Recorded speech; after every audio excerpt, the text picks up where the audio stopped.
ప్రభునందు ప్రియ పరిశుద్ధ దేవుని కుమారులారా, దేవుని కుమార్తెలారా, యేసుక్రీస్తు ప్రశస్త నామములో మీ అందరికీ వందనాలు. అలాగే దేవునికి స్తోత్రం. ప్రియులారా, ఎలా ఉన్నారు? బాగున్నారు కదా? చాలా సంతోషం. మీ అందరూ బాగున్నారని నేను తలుస్తున్నా. అలాగే దేవుని కృపా మహదేశ్వర్యాన్ని బట్టి నేను కూడా కొనసాగా ఉన్నాం.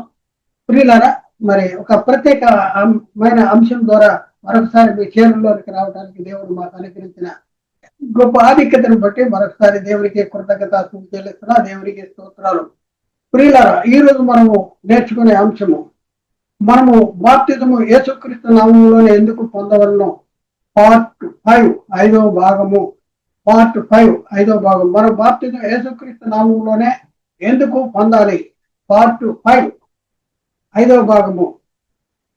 ఈ భాగంలో చాలా అంశాలు ఉన్నాయి, చాలా పాయింట్లు ఉన్నాయి. అవి వరుసలో మనం చదువుదాం, వరుసలో తెలుసుకుందాం.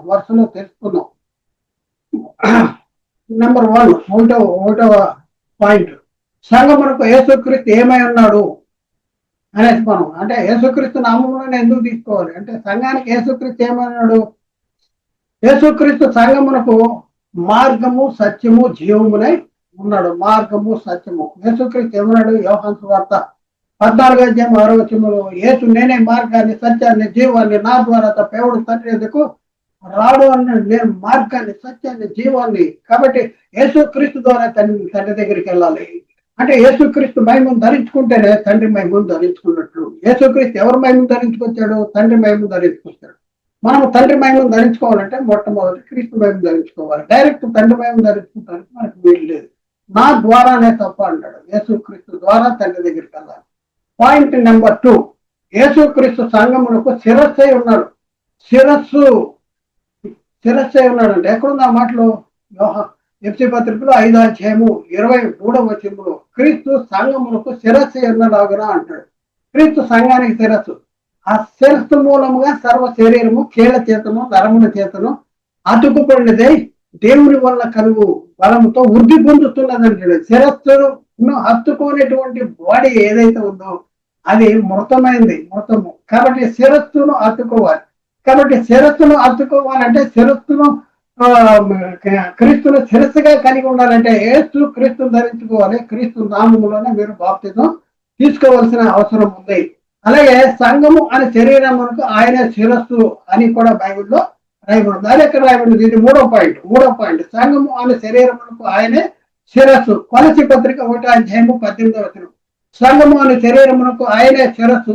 ఆయన అన్నింటిలో ప్రాముఖ్యము కలిగి నిమిత్తము ఆయన ఆది నుండి మృతుల్లోండి లేచిలో ఆది సంభూతుడయ్యాడు. సంఘము అనే శరీరానికి శిరస్సు యేసు క్రీస్తు. కాబట్టి క్రీస్తును ధరించుకోవాలి. మనం క్రీస్తును కలిగి ఉండాలి. క్రీస్తులోనికి రావాలి. క్రీస్తు స్వరూపంలో మార్చుకోవాలి. క్రీస్తును పోలి నడుచుకోవాలి.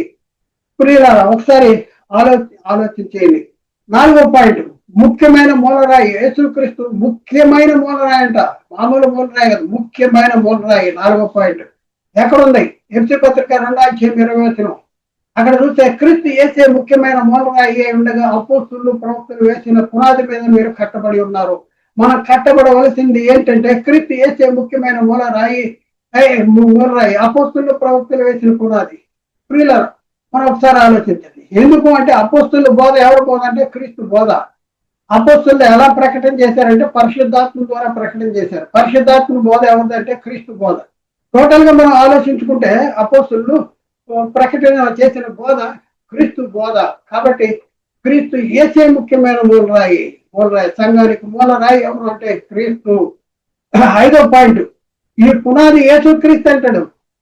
పౌలు గారు వేయబడే తప్ప ఎవడో మరొక పునాది అయినాడు అని చెప్పుకుంటా. ఈ పునాది యేసు క్రీస్తు. మనం క్రీస్తు అనే పునాది మీద మనం కట్టబడాలి. అపోస్తలుడైన పౌలు కొరింథీయులకు రాసిన మొదటి పత్రికలో 3:11 అక్కడ మనం చూస్తే, వేయబడిన తప్ప మరొక పునాది ఎవడు వేయనేరడు. ఈ పునాది యేసు క్రీస్తే. కాబట్టి యేసు క్రీస్తు నామములోనే బాప్తిజం తీసుకోవాల్సిన అవసరం ఉంది. 6వ పాయింట్, యేసు క్రీస్తు దేవునికి నరులకి మధ్యవర్తి. చూడండి ప్రియులారా, దేవునికి నరులకు మధ్యవర్తి ఎవరంటే యేసు క్రీస్తు. పౌలు తిమోతికి రాసిన మొదటి పత్రిక 2:5 దేవుడు అక్కడే, దేవునికి నరులకు మధ్యవర్తియు ఒక్కడే, ఆయన క్రీస్తు యేసు నరుడు. ప్రియులారా, ఒకసారి ఆలోచించి దేవునికి నరులకు మధ్యవర్తి యేసుక్రీస్తు అయితే మనం క్రీస్తు దగ్గర రావాలి, క్రీస్తు స్వరూపాలకు మార్చబడాలి, క్రీస్తుని ధరించుకోవాలి. అప్పుడే మనకు మనము మనకి యేసుక్రీస్తు మధ్యవర్తిగా ఉంటాడు, దేవునికి మనకి మధ్యవర్తిగా ఉంటాడు.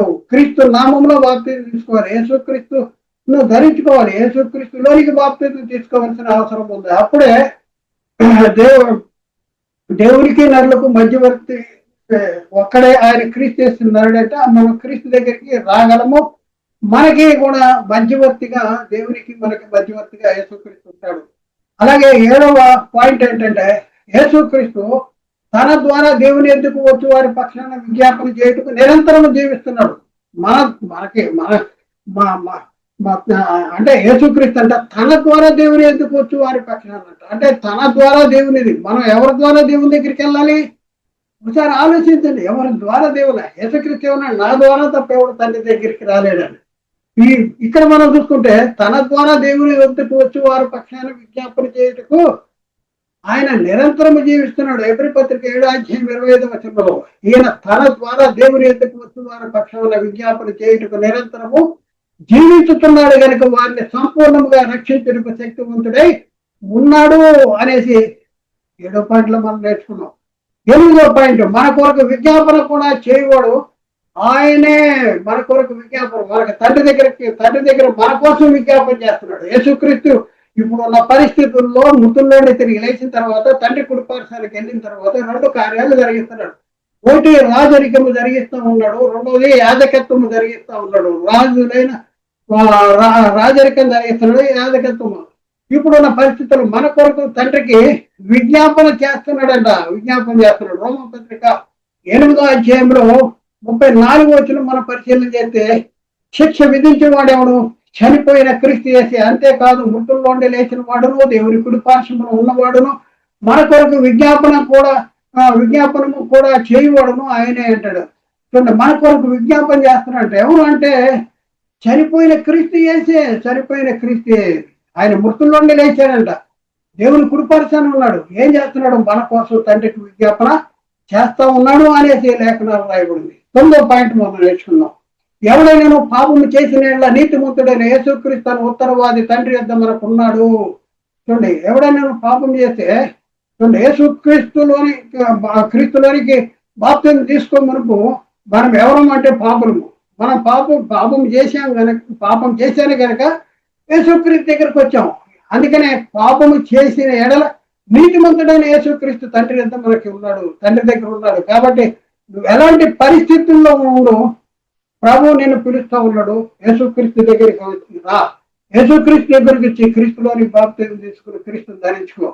క్రీస్తుని ధరించుకున్నప్పుడు ఆయన వాక్యం నీలో ఉంటుంది. ఆయన వాక్యం మనలో ఉంది కనుక మనము పాపము చేయము, పాపము చేయజాలము.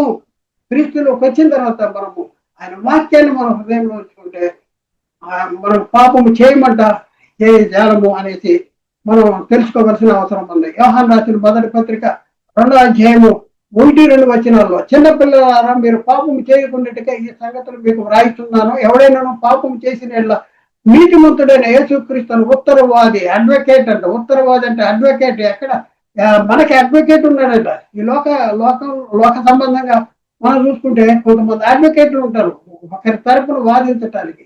అయితే మన తరపున అడ్వకేట్ గా మన కోసం మరి ఉత్తరవాదిగా అడ్వకేట్ గా మరి తండ్రి దగ్గర ఒక ఆయన ఉన్నాడు. మరి ఆయన మనకి అడ్వకేట్ కావాలంటే, ఆయన మనకి ఉత్తరవాది కావాలంటే మరి మన కోసం ఆయన తండ్రికి విజ్ఞాపన చేయాలంటే మరి మనం ఏ నామంలో బాప్తిజం తీసుకోవాలి అంటే యేసుక్రీస్తు నామంలోనే బాప్తిజం తీసుకోవాల్సిన అవసరం ఉంది. యోహాను రాసిన 1వ పత్రిక 2:2 ఆయనే మన పాపములకు శాంతికరమై ఉన్నాడు. మన పాపములకు మాత్రమే కాదు సర్వలోకమునకును శాంతికరమై ఉన్నాడు. సర్వలోకానికి కూడా శాంతికరమై ఉన్నాడు అంటే ఎవరంటే యేసుక్రీస్తు. సర్వలోకంలో ఉన్నటువంటి వారు ఎక్కడికి రావాలి అంటే యేసుక్రీస్తు దగ్గరికి రావాలి. క్రీస్తులోనికి బాప్తిజం తీసుకోవాల్సిన అవసరము ఉంది. ప్రియుల అవసరం ఉంది. 10వ పాయింట్ జీవాహారము నేనే అన్నాడు. చూడండి, యేసుక్రీస్తు అంటే జీవాహారము నేనే. జీవాహారం దగ్గర రావాలి. మనం మనము మనల్ని జీవింపజేసే ఆహారము, లోకంలో ఉన్న ఆహారము. ఈ ఆహారము మనుషుడు రొట్టె వల్ల కాదు, కానీ దేవుని నోటి నుండి వచ్చి ప్రతి మాట వల్ల జీవిస్తాడంటే, యేసుక్రీస్తు దేవుని మాటను తీసుకొచ్చాడు, ప్రకటిస్తున్నాడు. ప్రకటిస్తూ అంటున్నాడు, జీవాహారము నేనే అంటాడు. యోహాను సువార్త 6వ అధ్యాయము 35వ వచనము, 40 నుండి 50 వచనము. ఈ వచనాలు చూద్దాం. 35వ వచనం చూద్దాం. అందుకు యేసు అంటాడు వారితో ఇట్లన్నాడు, జీవాహారము నేనే, నా ఎద్దుకు వచ్చేవాడు ఎంత మాత్రమును ఆకలి కొనడు. అలాగే 48వ వచనం, విశ్వసించువాడే నిత్య జీవము గలవాడు, జీవాహారము నేనే అంటున్నాడు. అలాగే యోహాను సువార్త 6వ అధ్యాయం 35, యోహాను సువార్త 49, 50 వచనాలు, మీ పితరులు అరణ్యంలో మన్నా తిని చనిపోయి దీనిని తినవాడు చావుకున్నట్లు పరలోకం నుండి దిగి వచ్చిన ఆహారం ఇదే అనేసి అక్కడ చెప్తా ఉన్నాడు. 11వ పాయింట్ మనం నేర్చుకుందాం. యేసుక్రీస్తు నామంలోనే ఎందుకు బాప్తిజం తీసుకోవాలి అనే సంగతి మనం తెలుసుకోవాలంటే ఈ పాయింట్లన్నీ మనం తెలుసుకోవాలి. మనకి యేసుక్రీస్తు ఏమన్నాడు మనం అనేసి ఈ సంగతులన్నీ మనం తెలుసుకోగలిగిన వాడు ఈ వాక్యానికి లోబడితే మీరు మీరు మీరు రక్షణ పొందుతారు. కాబట్టి 11వ పాయింట్, నిర్దోషమును నిష్కలంకమును గొర్రె పిల్ల వంటి క్రీస్తు. క్రీస్తు ఎలాంటి వాడంట? నిర్దోషమును నిష్కలంకమునైన గొర్రె పిల్ల వంటి వాడు అంటాడు. అంటే మన పరిస్థితి. పేతురు రాసిన మొదటి పత్రిక 1వ అధ్యాయం 19వ వచనంలో, మీరు ఇక్కడ అమూల్యమైన రక్తం చేత అనగా నిర్దోషము నిష్కలంకమును గొర్రె పిల్ల వంటి క్రీస్తు రక్తం చేత విమోచించబడిది అనేది ఇక్కడ రాయబడింది. వెండి బంగారముల వంటి క్షయ వస్తువుల చేత మీరు విమోచించబడలేదు. మరి ఎలా విమోచించబడ్డాం? అమూల్యమైన రక్తం చేత అనగా నిర్దోషము నిష్కలంకమును గొర్రె పిల్ల వంటి క్రీస్తు రక్తం చేత మీరు విమోచించబడ్డారు. కాబట్టి ఎక్కడికి రావాలి అంటే యేసుక్రీస్తు దగ్గరికి రావాలి.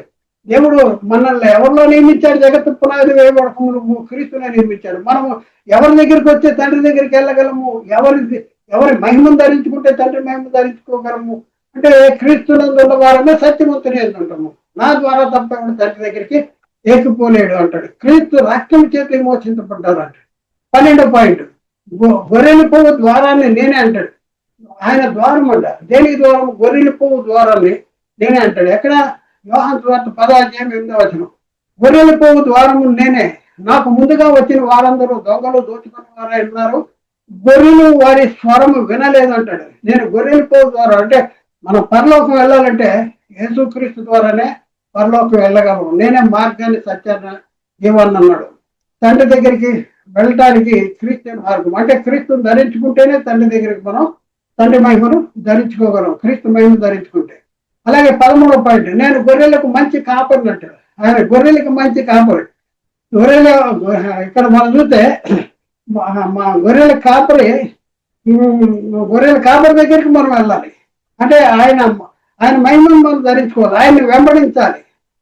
యోహాను సువార్త 10వ అధ్యాయంలో 11వ వచనం, నేను గొర్రెలకు మంచి కాపరిని, మంచి కాపరి తన గొర్రెల కొరకు ప్రాణం పెట్టును అంటాడు. అలాగే యేసుక్రీస్తు మన కోసం తాను బలిగా అర్పించుకున్నాడు. కాబట్టి ప్రియులారా, మరి ఇప్పుడున్న పరిస్థితుల్లో మనము ఏ నామంలో బాప్తిజం తీసుకుంటే మనకి యేసుక్రీస్తు ఒక కాపరిగా ఉంటాడు, లేకపోతే ఒక యాజకుడిగా ఉంటాడు, ఒక అడ్వకేట్ గా ఉంటాడు, ఒక మధ్యవర్తిగా ఉంటాడు అంటే యేసుక్రీస్తు నామంలో బాప్తిజం తీసుకుంటేనే. అలాగే 14వ పాయింట్, నేను గొర్రెలకు మంచి కాపరిని అనేసి యోహాను సువార్తలో 10వ అధ్యాయం 14వ వచనం, నేను గొర్రెలకు మంచి కాపరిని అనేసి అక్కడ చెప్తా ఉన్నాడు. అలాగే 15వ పాయింట్ ఏంటంటే గొర్రెల గొప్ప కాపరి అంటాడు. యేసుక్రీస్తు ఎవరో గొర్రెలకు గొప్ప కాపరి అంట. మనకి మన గొర్రెలు అంటే ఏంటి? ఆ గొర్రెలు కాదు, మనం గొర్రెలుగా ఉన్నాం. మనకి కాపరి యేసుక్రీస్తు. చూద్దాం 15వ పాయింట్ చూద్దాం పిల్లల. 15వ పాయింట్, హెబ్రీ పత్రిక 13వ అధ్యాయం 20వ వచనం. హెబ్రీ పత్రిక 13వ అధ్యాయం 20వ వచనం, గొర్రెల గొప్ప కాపరి అయిన యేసు అను మన ప్రభువును నిత్య నిబంధనకు సంబంధమైన రక్తమును బట్టి మృతులలో నుండి లేపిన సమాధానకర్త దేవుడు అంటాడు. గొర్రెలకు గొప్ప కాపరి అయిన యేసు అను మన ప్రభువును అంటాడు. మన ప్రభు ఎవరంటే గొర్రెలకు గొప్ప కాపరి ఆయన యేసు అని అంటాడు. తర్వాత 16వ పాయింట్, ప్రధాన కాపరి. యేసుక్రీస్తు ఎవరు? ప్రధాన కాపరి, మామూలు కాపరి కాదు, ప్రధాన కాపరి. ఎక్కడుందన్నమాట? 16వ పాయింట్ ప్రధాన కాపరి. 16వ పాయింట్ ప్రధాన కాపరి. పేతురు రాసిన మొదటి పత్రిక 5వ అధ్యాయం 4వ వచనంలో ప్రధాన కాపరి ప్రత్యక్షమైనప్పుడు మీరు వాడబారిని మహిమ కిరీటం పొందుకుందరు. ఎవరు ప్రత్యక్షమైనది? ప్రధాన కాపరు ప్రత్యక్షమవుతారు. వచ్చినప్పుడు ఏమవుతుంది? వాడబారిని మహిమ కిరీటం ధరించుకుంటూ ఉంటారు. అంటే ప్రియులారా, మరి ఆ మహిమ కిరీటం, వాడబారిని మహిమ కిరీటం ధరించుకోవాలంటే మనం క్రీస్తులో ఉండాలి. అప్పుడే మనం ఆయన ప్రత్యక్షమైనప్పుడు ఆ వాడబారిని మహిమ కిరీటాన్ని మనం పొందుకుంటాము, ధరించుకుంటాము. అలాగే 17వ పాయింట్, యేసుక్రీస్తు నేనే ద్వారాన్ని అంటాడు. నేను ద్వారమును అంటాడు. ద్వారమును ఎక్కడుంది? యోహాను సువార్తలో 10వ అధ్యాయం 9వ వచనం. నేను ద్వారమును, నా ద్వారా తప్ప ఎవడో లోనికి నా ద్వారా ఎవడైనా లోనికి ప్రవేశించిన వాడు రక్షించబడిన వాడే లోపలికి పోవచ్చు, బయటికి వచ్చుతూ మేత మేస్తున్నాను అంటాడు. నేనే ద్వారాన్ని, నా ద్వారా ఎవడైనా లోపలికి ప్రవేశించినాడు. యేసుక్రీస్తు ద్వారా లోపలికి ప్రవేశించాలి. యేసుక్రీస్తు ఏమవుతుందంటే వాడు రక్షించబడతాడు. మనం రక్షించబడాలంటే యేసుక్రీస్తు ద్వారానే వెళ్ళాలి.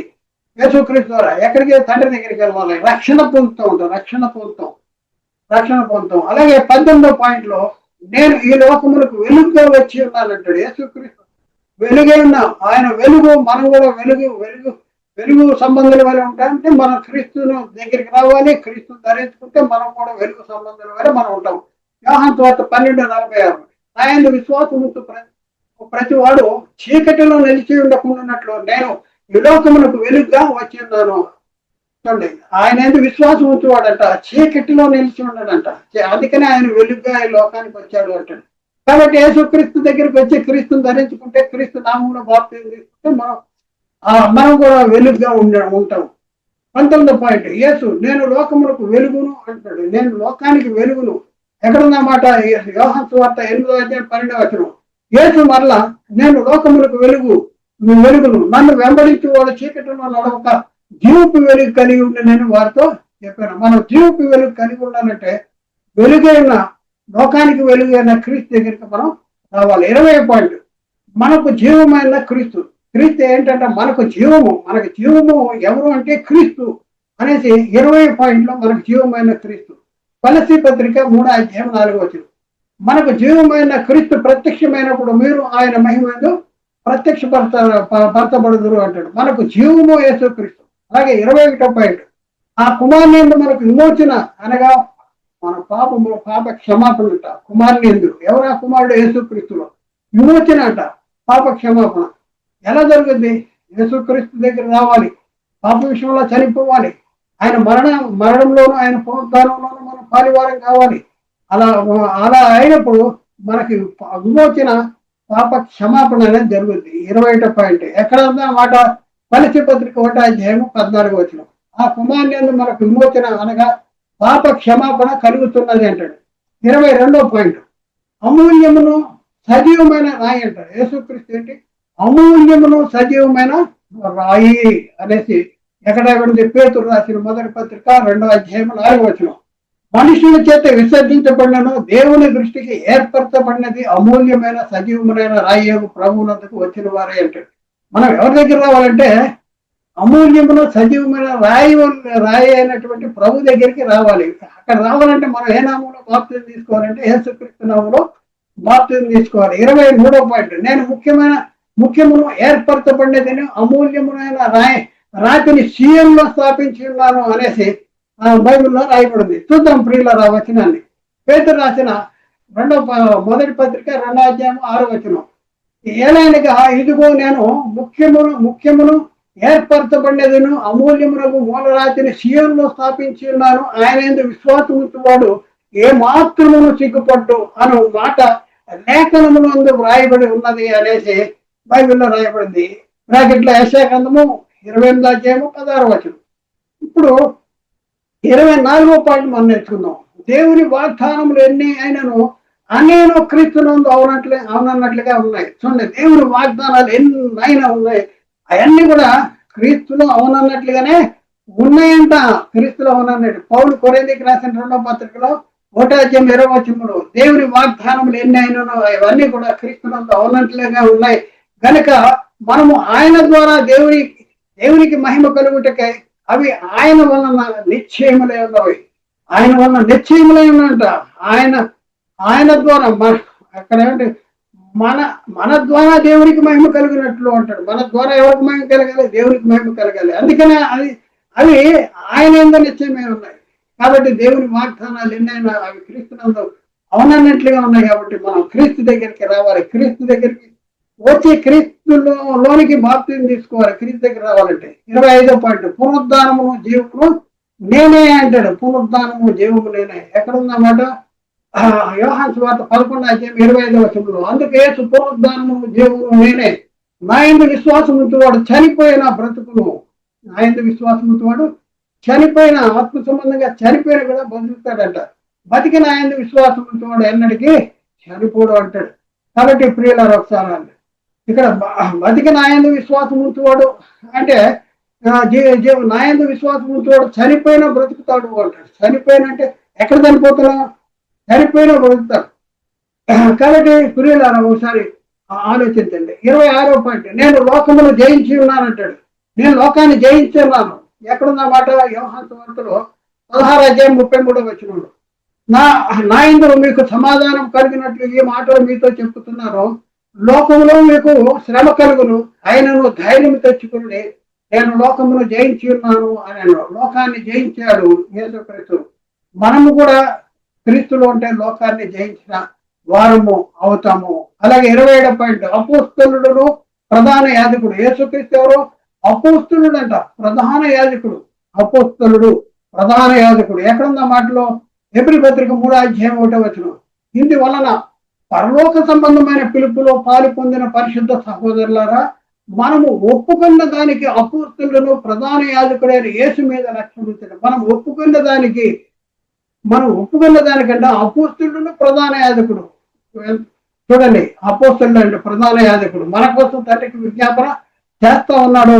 కాబట్టి వీళ్ళరా మన క్రీస్తు దగ్గరికి రావాలంటే మనం ఎవరి నామంలో బాప్తిజం తీసుకోవాలంటే యేసుక్రీస్తు నామంలో బాప్తిజం తీసుకోవాలి. దేవుని వాగ్దానాలు ఎన్ని అయినా అవన్నీ కూడా క్రీస్తులో ఉన్నట్టుగానే ఉన్నవి కనుక మనము దేవునికి మహిమ కలిగిటిగా అవి ఆయన ఎందు నిశ్చయములై ఉన్నవి అనేసి అక్కడ రాయబడి. కాబట్టి ప్రియులారా ఒకసారి ఆలోచించండి, అర్థం చేసుకోండి. ఇవన్నీ కూడా మనం పరిశీలన చేసుకుంటే యేసుక్రీస్తు సంఘానికి ఏమై ఉన్నాడో ఒకసారి ఆలోచించండి. మనము క్రీస్తు దగ్గరికి వస్తేనే మనకి క్రీస్తు ద్వారా మనకు క్రీస్తు ఇప్పుడు చెప్పబడిన అన్ని కూడా క్రీస్తు మనకు అవుతాడు. అలాగే క్రీస్తు ద్వారా దేవుడు మనకు అనుగ్రహించేటటువంటి ఆశీర్వాదాలన్నీ కూడా మనం పొందుకుంటాం. ఎప్పుడంటే క్రీస్తు దగ్గరికి రావాలి. క్రీస్తు దగ్గరికి వస్తేనే మనం ఈ మహిమకు ఈ యొక్క అధికారానికి ఆధిపత్యానికి వీటన్నిటికీ మనం వారసులుగా ఉంటాం. కాబట్టి ఆలోచించండి, సంఘానికి యేసుక్రీస్తు ఏమై ఉన్నాడు ఇదంతా మనం తెలుసుకోవాల్సిన అవసరం ఉంది. కాబట్టి ప్రియులారా ఇప్పుడు మనం సంఘానికి క్రీస్తు ఏమై ఉన్నాడు అనేది మొదటి సంఘానికి యేసుక్రీస్తు ఏమై ఉన్నాడు అనే దాంట్లో మొదటి భాగాన్ని అంటే ఏ భాగాన్ని నేర్చుకున్నాం. మరి రాబోయే క్లాసులో సంఘానికి యేసుక్రీస్తు ఏమై ఉన్నాడు అనేది రెండో భాగాన్ని నేర్చుకుందాం. సంఘానికి యేసుక్రీస్తు ఏమై ఉన్నాడు అనే దాంట్లో రెండో భాగాన్ని నేర్చుకుందాం. కాబట్టి ప్రియులను ఆలోచించండి, అర్థం చేసుకోండి. ఇప్పుడు మనం యేసుక్రీస్తు సంఘానికి ఏమై ఉన్నాడు రెండో భాగాన్ని నేర్చుకోవడానికి ప్రయత్నం చేద్దాం. కాబట్టి ఆలోచించేయండి, అర్థం చేసుకోండి, సత్యాన్ని గ్రహించడానికి ప్రయత్నం చేయండి. ఎవరిని కూడా వ్యక్తిగతంగా కానీ సంఘపరంగా సంస్థపరంగా ఎవరిని కూడా నిందించడానికి లేకపోతే తప్పు పట్టుకోవడానికి మేము ప్రయత్నం చేయట్లేదు. బైబిల్ ఏం చెప్తుంది, బైబిల్ ఏముంది అనే సంగతులు మీకు తెలియపరచడానికి మేము ముందుకు వచ్చాం. మీరు గ్రహించండి, అర్థం చేసుకోండి, సత్యానికి లోబడండి. మేము లోబడము అంటే అది మీ ఇష్టం, మేము బలవంతం చేయట్లేదు. కాబట్టి ఆలోచించి అర్థం చేసుకోండి. దేవుడు మాట్లాడిన ప్రతి మాట ప్రతి హృదయంలో నీరుగట్టి ఫలింపు చేయనుగాక. ఆమేన్. అందరికీ వందనాలు, దేవునికి స్తోత్రాలు.